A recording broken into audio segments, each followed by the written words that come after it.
باغی کچھ ایسا ہے اونچا اعلیٰ حضرت کا دنیا بھر میں ہوتا ہے چرچا اعلیٰ حضرت کا یوں تو طیبہ جانے کے لاکھوں رستے ہیں لیکن ہم کو سیدھا لگتا ہے رستہ اعلیٰ حضرت کا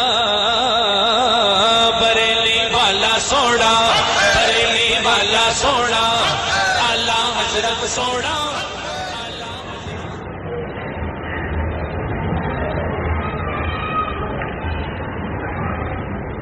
باد توحید کے مت والوں، شمع رسالت کے پروانوں،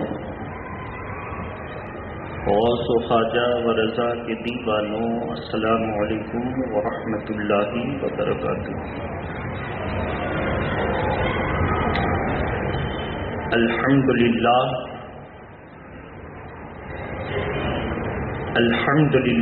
نحمده ونستعینه ونستغفره ونؤمن به ونتوکل علیہ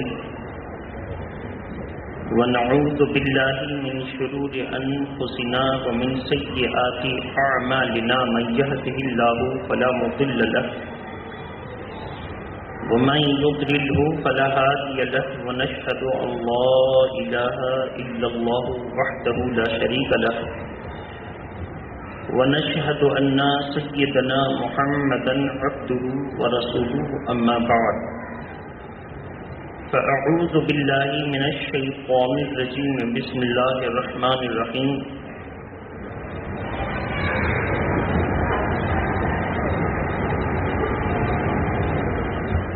يا أيها الذين آمنوا اتقوا الله وكونوا مع الصادقين. وأيضا قال الله تبارك وتعالى في القرآن المجيد أولئك كتب في قلوبهم الإيمان وأيدهم بروح منه. صدق الله العلي العظيم وبلغنا رسوله النبي الأمين المتين الكريم. شرک تھا جب ناز کرنا احمد مختار پر، شرک تھا جب ناز کرنا احمد مختار پر، نکتہ چین تھے لوگ علم سید ابرار پر. صورت تسکین کی نکلی دل سیماب سے، ایک کرن پھوٹی اچانک چرخ پر ماہتاب سے. اس کرن کو اہل دین احمد رضا کہنے لگے، یعنی امت ختم الرسل کا پاسباں کہنے لگے. اس کرن نے راہ ایمان کو منور کر دیا، پھول تو ہیں پھول خاروں کو گلے تر کر دیا. اور قوم کے ایمان و حرمت کے نگہبان زندہ باد زندہ باد، اے مفتی احمد رضا خان زندہ باد. ابر رحمت تیرے مرقد پر گہرباری کرے، حشر تک شان کریمی ناز برداری کرے. عزیزان ملت اسلامیہ، آج کی اس محفل نور میں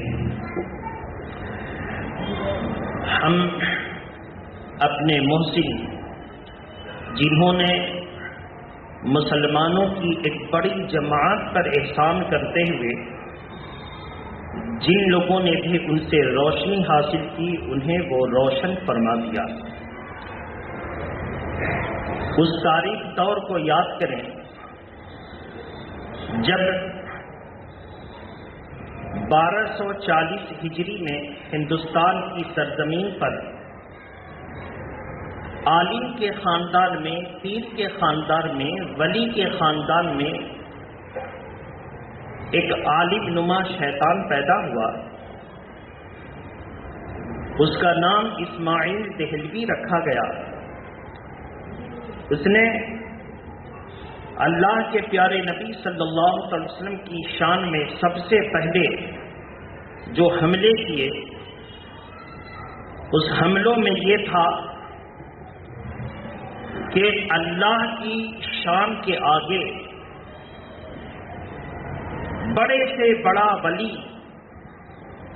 اس کے بعد کہتا ہے یہاں تک کہ نبی بھی جوہر چمار سے زیادہ ذلیل، جو اللہ کے نبی کی شان میں کہے کہ جوہر چمار سے زیادہ ذلیل آپ کا عقیدہ یہی کہے گا وہ سب ہو سکتا ہے، مسلمان نہیں ہو سکتا ہے۔ اس کا ایک نمونہ ہم نے آپ کے سامنے پیش کیا ہے۔ اس نے ایک کتاب لکھی، نام اس کا رکھا تقویت الایمان۔ پورے ہندوستان، بر صغیر، پورے ایشیا میں تہلکہ مچا، اور لوگوں نے کہا کہ یہ کیسا عالم ہے، اس کے باپ دادا تو ایسے نہ تھے، اس نے یہ کیا کہہ دیا؟ اور اس پر پھر ڈیبیٹ ہوا، مناظرہ ہوا، اور دہلی کی جامع مسجد میں خود اس کے چچا نے اس سے مناظرہ کیا، اور شاہ ولی اللہ خاندان کے بڑے بڑے بزرگ نے اپنے خاندان کے اس نالائق لڑکے کو کہا کہ یہ اب ہمارے خاندان سے اس کا کوئی تعلق نہیں ہے۔ بہرحال اس کی کتاب کس نے لکھوائی تھی؟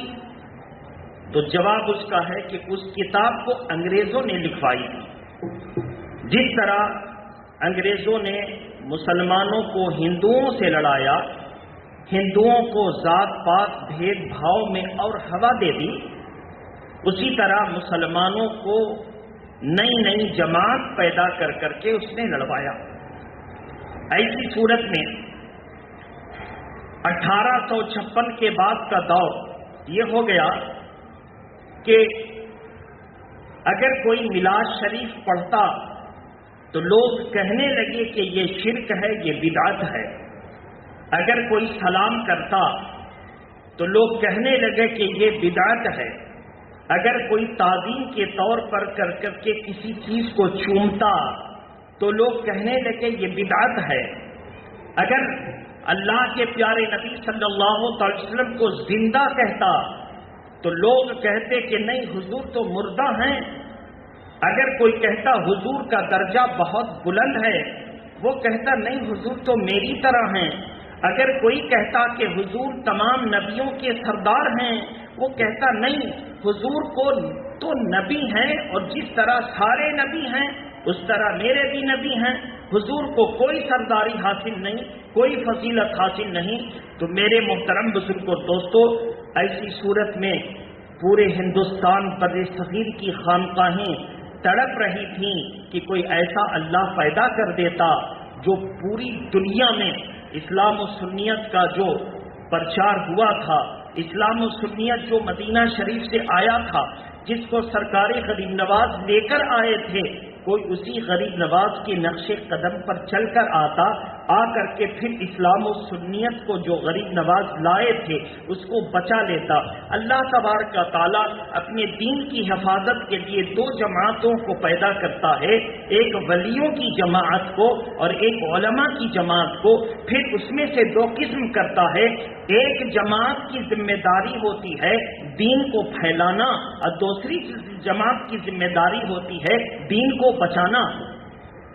اس قانون کو یاد رکھیں، ایک جماعت کی ذمہ داری ہوتی ہے دین کو پھیلانا، ایک جماعت کی ذمہ داری ہوتی ہے دین کو بچانا۔ تو اللہ تبارک و تعالیٰ نے دونوں جماعت کو پیدا کیا، ولیوں کی جماعت کو بھی، علماء کی جماعت کو بھی، پھر ان کے تقسیم کیے۔ ایک جماعت کو دین کی ذمہ داری دی کہ پھیلاؤ، اور ایک جماعت کو ذمہ داری دی کہ بچاؤ۔ جو پھیلانے والا ہوتا وہ بہت محبت و ملائمت سے بات کرتا، اور ایسی صورت میں وہ کرامت کا سہارا لیتا چلا جاتا، دین کو پھیلاتا جاتا۔ آپ پوچھیں گے کہ دین کن میں پھیلایا جاتا ہے؟ مسلمانوں میں دین نہیں پھیلایا جاتا، مسلمانوں میں دین بچایا جاتا ہے۔ دین پھیلایا جاتا ہے تو کافروں میں دین پھیلایا جاتا ہے، دین پھیلایا جاتا ہے تو مشرکوں میں دین پھیلایا جاتا ہے۔ بہرحال اب اس کی تاریخ کے آئینے میں آپ دیکھتے جائیں دین پھیلانے والے کون ہیں اور دین بچانے والے کون ہیں اور دین ڈھانے والے کون ہیں۔ محبت کے ساتھ درود شریف پڑھیں، اللہم صلی علی سیدنا شفینا حبیبنا مولانا محمد والہ واصحابہ وبارک وسلم، صلاۃ و سلام علیکہ یا رسول اللہ۔ مگر میں آپ کو ساتھ ساتھ بتا دوں، ہم نے پوری کتاب کا مطالعہ کیا، علماء کے بیانات سنے، تو اس نتیجے پر میں نے اپنے آپ کو پہنچایا کہ دین جن لوگوں نے پھیلایا، لوگوں نے ان کو بھلا دیا، پوری بات ان کی یاد نہ رکھی، پوری خدمات ان کی یاد نہ رکھی، لیکن جن لوگوں نے دین کو بچایا ہے قوم نے ان کو یاد رکھا ہے۔ تاریخ کے حوالے سے پڑھیں، اللہ کے پیارے نبی کے صحابہ کی تعداد کتنی؟ کم و بیش 1,25,000 صحابہ کی تعداد. میں آپ سے پوچھنا چاہتا ہوں، صحابہ کی تعداد 1,25,000، ہم تو ہم ہیں. بڑے بڑے علماء سے پوچھئے تو 313 اور 400 سے 500 صحابہ کے علاوہ نام نہیں جانتے، وہ بھی یاد نہیں. بڑی تحقیق سے لکھا گیا تو اصحاب بدر کے 313 نام لکھ دیے گئے. بہت تحقیق سے لکھا گیا تو 313 نام کتاب اور تاریخ کے اوراق میں چھپ گئے، لیکن سب کو یاد نہیں. صحابہ اکرام کے ذمے کیا تھا؟ بت پرستوں کا دور تھا، مشرکین کا دور تھا، کافروں کا دور تھا. صحابہ اکرام پیارے نبی سے دین لے کر اٹھے اور دین پھیلا رہے تھے، دین پھیلا رہے تھے. آپ سے میں پوچھوں کہ کسی صحابہ کی کوئی تحقیق آپ پیش کریں، آپ نہ بتا سکیں گے، لیکن دین پھیلانے والے میں یہ تھے. دین بچایا کس نے ہے؟ آئیے آ کر کے دیکھیں. دین بچانے والوں میں نام آ رہا ہے امام حسن مجتبیٰ کا، دین بچانے والوں میں نام آ رہا ہے امام حسین شہید کربلا کا. صحابہ نے دین پھیلایا، لوگوں نے یاد نہیں رکھا، لیکن حسین نے دین بچایا ہے تو لوگ اپنے سینے میں رکھتے ہیں. تو حسین پاک نے دین بچایا ہے. کیسے بچایا ہے؟ اسی دین کو یزید مسمار کر رہا تھا، قرآن کے حکم کو بدل رہا تھا، حدیث پاک کا مطلب الٹا بیان کر رہا تھا. امام حسین اٹھے اور اپنے اہل خانہ، کنبے، خاندان اور اپنا سر دے کر کے اس کو بچایا ہے. گویا کہ دین پھیلایا صحابہ نے تو دین بچایا ہے حسین پاک نے. ذرا اور آگے بڑھیں، درود شریف پڑھیں. اللہم صلی علی سیدنا شفینا حبیبنا مولانا محمد وآلہ واصحابہ وبارک وسلم صلاۃ و سلام علیک یا رسول اللہ صلی اللہ تعالی علیہ وآلہ وسلم. سرکار غوث اعظم کا دور آتا ہے. سرکار غوث اعظم دین بچانے والوں میں سے ہیں. کیسے؟ جس وقت اسلام بغداد کی سرزمین پر آیا، اس وقت سرکار غوث اعظم نے جب آنکھیں کھولی تو سرکار غوث اعظم نے دیکھا مسلمان تو ہیں لیکن ناچ گانے میں مضطرب ہیں. مسلمان تو ہیں، ان کے گھر میں قرآن کی تلاوت نہیں ہوتی مگر ناچنے والے 500 کی تعداد میں ہیں. مسلمان تو ہیں مگر ڈاکہ زنی کر رہے ہیں. مسلمان تو ہیں مگر قذاقی کر رہے ہیں. مسلمان تو ہیں، حکومت مسلمان کی ہے لیکن کوئی قافلہ صحیح سلامت راستے سے گزر نہیں پاتا. الغرض کہ یہ مسلمان ہیں. سرکار غریب نواز سے پہلے سرکار غوث پاک اٹھے اور اٹھ کر کے انہوں نے دین بھی پھیلایا اور دین بچایا. کہاں کہاں پھیلایا کسی نے یاد نہ رکھا، لیکن دین بچایا ہے کہ جھوٹ نہ بولا جائے اگرچہ مال لٹ جائے. دین بچایا ہے کہ اللہ اور اس کے رسول کی توہین نہ کی جائے، اگر گردن کٹ جائے تو غوث پاک نے دین بچایا. جس نے بچایا اس نے اس ذات کو اپنے سینے میں رکھا. آج پوری دنیا غوث اعظم کو مانتی ہے. غوث اعظم کا مذہب ذرا پتہ کریں. غوث اعظم ہمارے مسلک کے نہیں تھے. غوث اعظم کا مسلک حنبلی تھا. ہم لوگ حنفی ہیں، لیکن دین چونکہ بچایا ہے، اللہ کے پیارے نبی کی شریعت کی پوری پیروی کی ہے، تو ہم لوگ مسلک کا اختلاف نہیں رکھتے. اگر مسلک کا اختلاف ہوتا تو غریب نواز کو مانتے، ان کا چرچا کرتے. غوث اعظم کی 11ویں نہیں مناتے.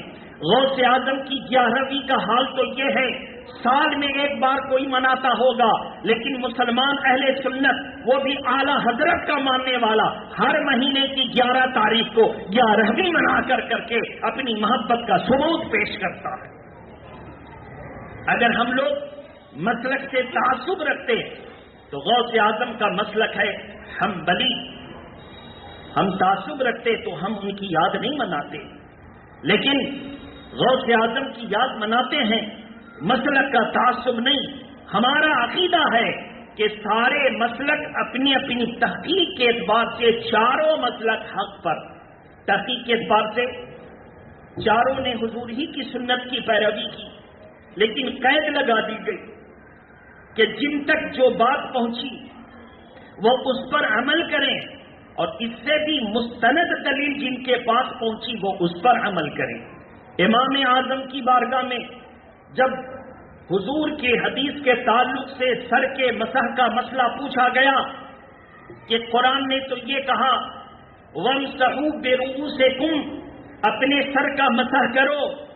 اب سر کا کتنا مسح کریں؟ حضور کی حدیث لائی جائے تو پتہ کریں کہ حضور نے کتنے پر مسح کر کے کہا تھا کہ قرآن پر عمل ہو گیا. امام اعظم کی نظر پڑی تو دیکھا کہ حضور نے چوتھائی سر کا مسح کیا. امام شافعی کی حضور کی حدیث پر نظر پڑی تو اس سے نکالا کہ حضور نے امامہ ذرا سرکایا، ایک بال یا 3 بال پر مسح کر دیا، مسح کا فرض ادا ہو گیا. امام مالک کی نظر پڑی تو انہوں نے دیکھا کہ حضور نے پورا امامہ اتارا، اب پورے سر کا مسح کیا. اس کو مسح کہتے ہیں. اب قرآن نے کہا وَامْسَحُوا بِرُؤُوسِكُمْ، پارہ نمبر 6 میں اللہ کا ارشاد آ گیا اپنے سر کا مسح کرو. لیکن کتنا مسح کرو؟ حضور نے جیسا دیا ویسا دیا. امام اعظم تک حضور کی حدیث چوتھائی حصے والی پہنچی، امام مالک تک حضور کی حدیث پورے سر والی پہنچی. امام شافعی کے نزدیک حضور کی حدیث 1 بال اور 3 بال پر مسح کرنے والی حدیث گزری، اور جب گزری تو انہوں نے ارشاد فرمایا کہ جس تک جو حدیث پاک گزری ہے وہ اس پر عمل کرے، اپنے پیروکار کو عمل کرائے، کیونکہ سب قول حدیث کا ہے. جو جس پر عمل کرنے کا کامیاب ہو جائے گا، جو جس پر عمل کر لے گا. لیکن غوث اعظم سے پوچھا گیا حضور تو کبھی ہم شافعی المسلک کے مطابق کر لیں، کبھی ہم حنفی کے مطابق کر لیں. سرکار غوث اعظم ارشاد فرماتے نہیں، مسلک کا بدلنا اب نہیں ہوگا، جو جس پر عمل کرتا ہے اسی پر عمل کرتا رہے. ایسا نہیں ہو سکتا کہ 2 سواری پر سوار ہو اور منزل پر پہنچ جائے. سب حضور ہی کی طرف سے راستہ جاتا ہے، لیکن کسی ایک راستے پر چلنا یہی اسلام ہے. یہ چاروں راستے حضوری کی طرف جاتے ہیں. اب جب غوث اعظم نے کہہ دیا کہ کسی ایک راستے پر عمل کرنا ہوگا تو پھر کون ہے جو کھڑا ہو کے کہے کہ ہم کو جو سمجھ میں آئے گا حضور کی حدیث ہی ہے ہم اس پر عمل کریں گے؟ تو میرے محترم بزرگ اور دوستو، لہذا غوث اعظم پوری زندگی حنبلی مذہب پر عمل کرتے رہے. لیکن جب کوئی فتویٰ پوچھتا اور وہ حنفی ہوتا تو فرما دیتے حنفیوں کے نزدیک یہ حکم ہے، مالکیوں کے نزدیک یہ حکم ہے، شافعیوں کے نزدیک یہ حکم ہے، حنبلیوں کے نزدیک یہ حکم ہے. اب تم جس امام کے مقلد ہو اس پر عمل کرو. اگر تم عدول کرو گے اور ایک امام کو چھوڑ کر دوسرے امام کی اتباع کرو گے تو گمراہ ہو جاؤ گے. اسی لیے ہم لوگ کسی ایک امام کی اتباع کرتے ہیں، ورنہ غوث پاک نے کیا کہا؟ گمراہ ہو جاؤ گے. میرے محترم بزرگ اور دوستو، دین آگے بڑھتا رہا.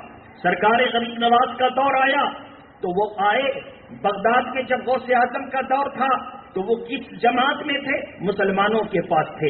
ہر طرف مسلمان ہی مسلمان، لیکن راہ راست پر نہ تھے. راہ راست پر غوث اعظم نے لا کر کھڑا کیا.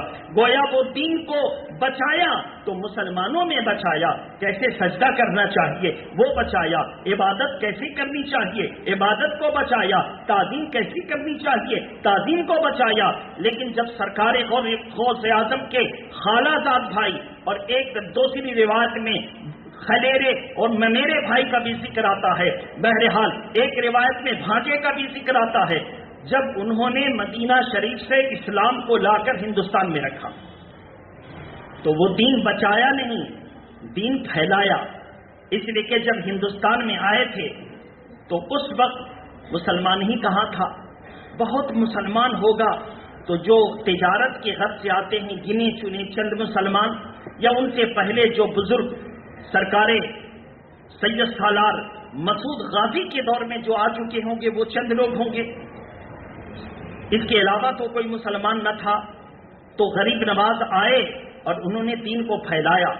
دین کو پھیلانے والے جب پھیلا رہے ہیں تو کرامت دکھا رہے ہیں. میں پوچھنا چاہتا ہوں کہ سرکار غریب نواز دین کو پھیلا رہے ہیں اور کرامت دکھا رہے ہیں، لیکن جب سرکار امام حسین دین بچانے گئے تھے تو کرامت کیوں نہ دکھائی تھی؟ یہاں دین کو پھیلا رہے ہیں تو کرامت دکھا رہے ہیں، وہ دین بچانے گئے تو انہوں نے کرامت کیوں نہ ظاہر فرمائی؟ یہ ایک الگ موضوع ہے، ہم کی بھی اس موضوع پر کہیں گے۔ لیکن سرکار غریب نواز دین کو پھیلاتے جا رہے ہیں، دین کو پھیلاتے جا رہے ہیں۔ لوگوں سے کہا، اے لوگوں، ایک اللہ کی راہ پر قائم ہو جاؤ، نماز کی پابندی کرو، روزہ رکھو، دین میں اضطراب پیدا نہ کرو۔ لوگ دین کے راستے پر آتے جا رہے ہیں، کلمہ پڑھتے جا رہے ہیں اور مسلمان ہوتے جا رہے ہیں، دین کو پھیلا دیا۔ لیکن جب دین کو پھیلایا تو پھر باری آئی، اکبر کے دور کی باری آئی، اکبر نے پھر دین پر حملہ کر دیا، اور جب دین پر حملہ کیا تو مسجد الف ثانی شیخ احمد سرہندی پنجاب کی سرزمین پر کھڑے ہوئے اور کھڑے ہو کر پورے ہندوستان میں دین کو بچانے کا فریضہ انجام دیا ہے۔ الغرض کہ اللہ نے دونوں جماعت کو پیدا کیا، ایک جماعت دین پھیلاتی رہی اور دوسری جماعت دین بچاتی رہی۔ پھر اس کے بعد دور آیا سرکار اعلی حضرت مجدد اعظم کا دور۔ جب یہ دور آیا تو اعلی حضرت نے دیکھا کہ اللہ کی شان میں یہ کہا جا رہا ہے کہ وہ جھوٹ بول سکتا ہے۔ اعلی حضرت نے کتابوں میں پڑھا کہ نبی کی شان میں یہ کہا جا رہا ہے کہ جس کا نام محمد یا علی ہو وہ کسی چیز کا مالک مختار نہیں ہے۔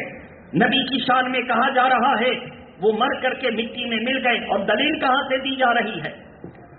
اللہ کے پیارے نبی صلی اللہ تعالی علیہ وسلم سے کسی نے پوچھا کہ حضور میں آپ پر درود کتنا پڑھوں؟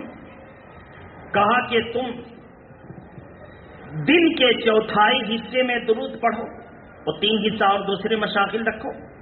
کہا کہ حضور اگر اس سے زیادہ کر دوں تو؟ کہا کہ پھر آدھا پڑھو۔ اس سے زیادہ کر دوں تو؟ کہا دین کے 3 حصے تک درود پڑھتے رہو۔ کہا حضور اگر اس سے زیادہ کر دوں یعنی پورا دن درود ہی پڑھتا رہوں، ضروری طبعی اور شرعی معاملے کو چھوڑ کر، مثلا نماز، پیشاب پخانا، کھانا وغیرہ؟ اللہ کے نبی فرماتے ہیں اگر تم نے ایسا کیا تو اللہ تبارک و تعالیٰ تمہیں جنت میں میرا ساتھ عطا فرمائے گا۔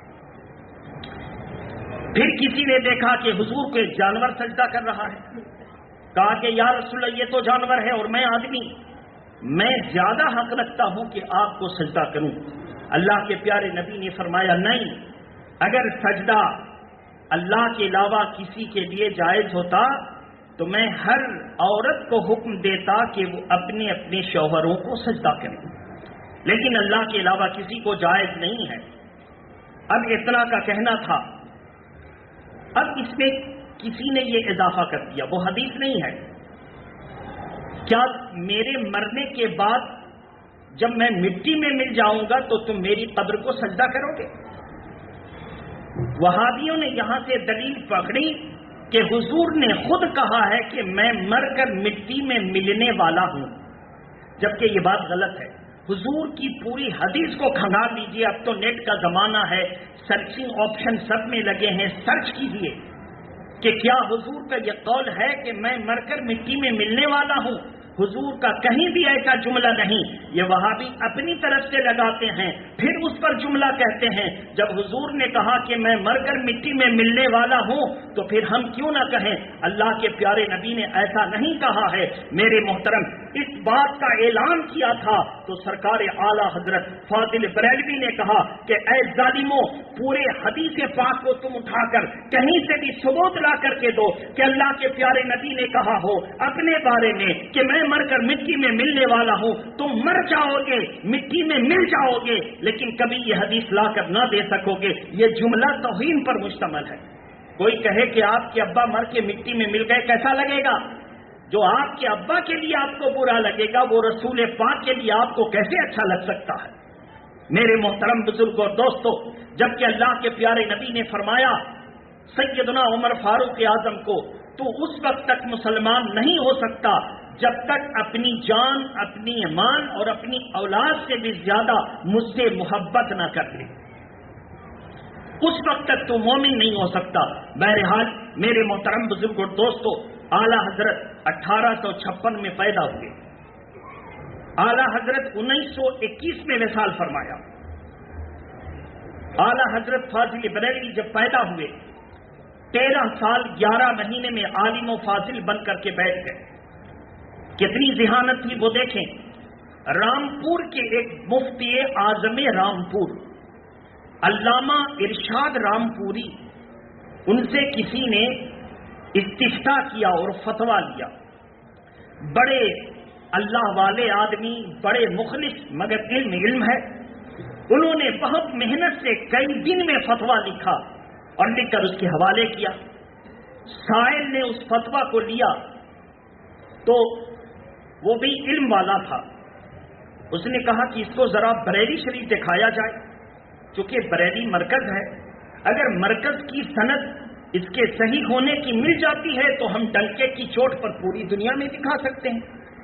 عمل کرنے کے لیے، کسی کو ذلیل کرنے کے لیے فتویٰ نہیں نکالا تھا، عمل کرنے کے لیے نکالا تھا، کسی کو ذلیل کرنے کے لیے نہیں.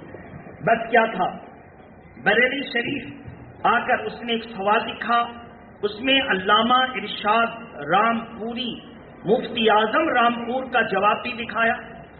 اور علامہ نقی علی خان بیٹھے تھے اپنے دفتر میں، ان سے کہا کہ حضرت استفتاء لے کر آیا ہوں، فتوے کی ضرورت ہے، مگر ایک صاحب نے فتویٰ دیا، اس کو بھی نظر ثانی کر دی جائے.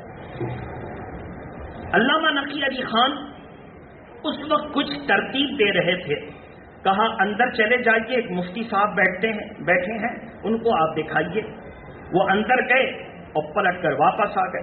کہا حضرت کوئی مفتی صاحب تو نہیں ہے، ایک نوخیز شاہزادے بیٹھے ہوئے ہیں.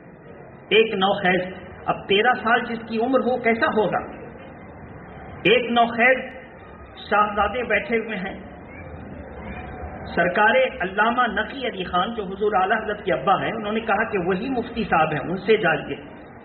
یہ سائل اب سوچتے ہیں کہ اتنے بڑے مفتی اعظم ہند، مفتی اعظم رامپور کا یہ فتویٰ، بوڑھے عالم اور نواب رامپور کے چہیتے، اگر فتویٰ غلط ہوا تو نواب تو چھوڑے گا نہیں. یہ بچہ لکھے گا فتویٰ تو کہیں کچھ ہو گیا تو نواب تو چھوڑے گا نہیں. ہم بھی رامپور کے رہنے والے، مشکل پیدا کر دے گا. دوسری بات کہ پھر اسلام کے معاملے میں ہم فتنہ پیدا کریں گے. اب کیا کریں؟ کہا کہ جائیے انہی کے پاس. ان کو دکھایا گیا. امام احمد رضا فاضل بریلوی نے 13 سال 11 مہینے کچھ دن کے درمیان جب یہ فتویٰ کو دیکھا، علامہ ارشاد رامپوری کے فتوے کو دیکھا، سوال و جواب کو پڑھا، پھر انہوں نے ایک فتویٰ ترتیب دیا اور چند منٹوں کے بعد انہوں نے کہا لے جائیے ابا حضور سے مہر لگوا دیجیے.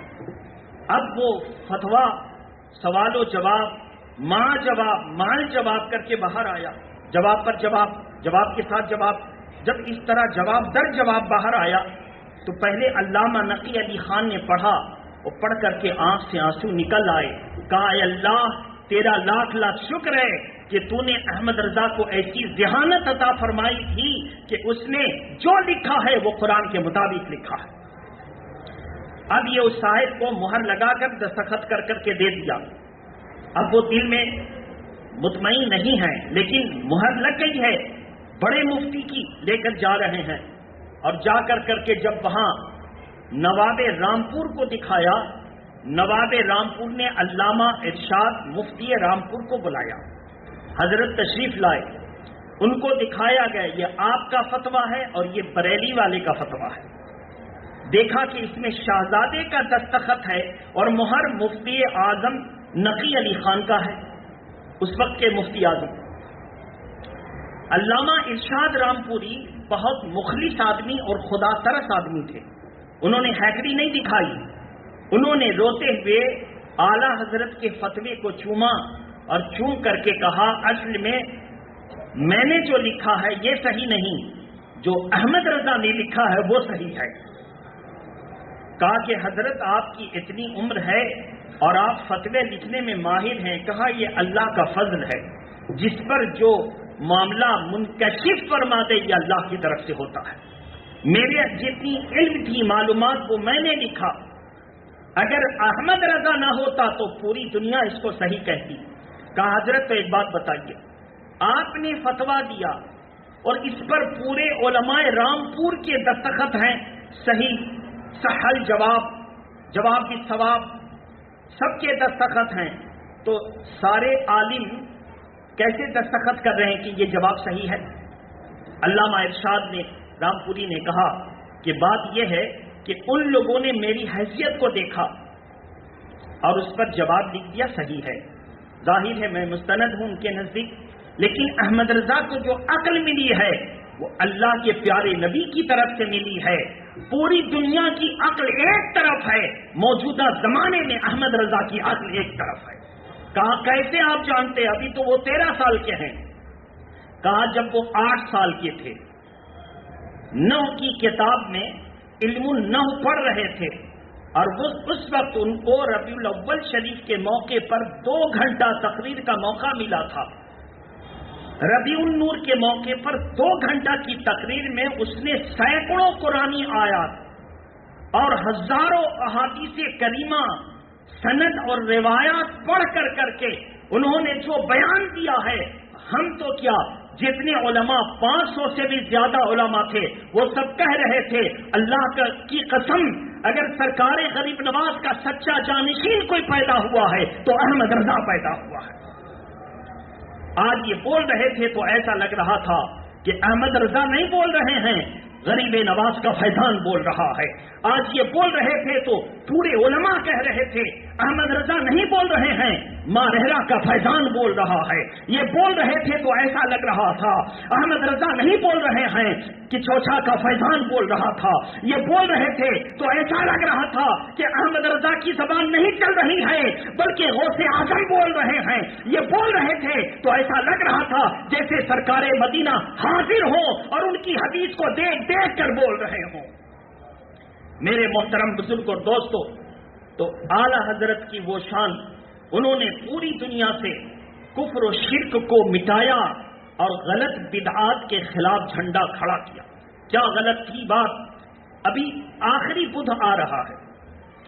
آخری بدھ کے بارے میں عوام الناس میں یہ مسئلہ مشہور ہے کہ حضور کو صحت ملی تھی، غسل فرمایا تھا اور کسی باغ میں گئے تھے تفریح تباہ کی خاطر۔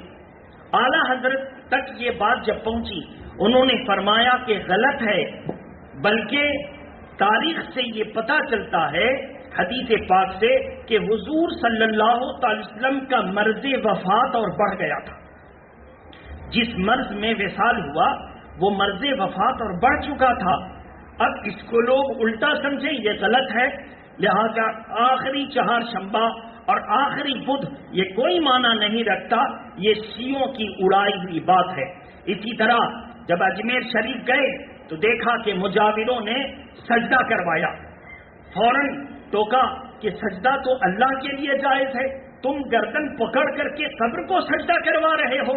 اس نے کہا کہ سجدہ تعظیمی جائز ہے۔ کیا ہے؟ سجدہ تعظیمی جائز ہے۔ اعلی حضرت فاضل بریلوی نے اسی وقت ایک رسالہ کی بنیاد رکھی اور چند منٹوں میں رسالہ لکھا، السجدۃ التحیہ للزبدۃ الزکیہ۔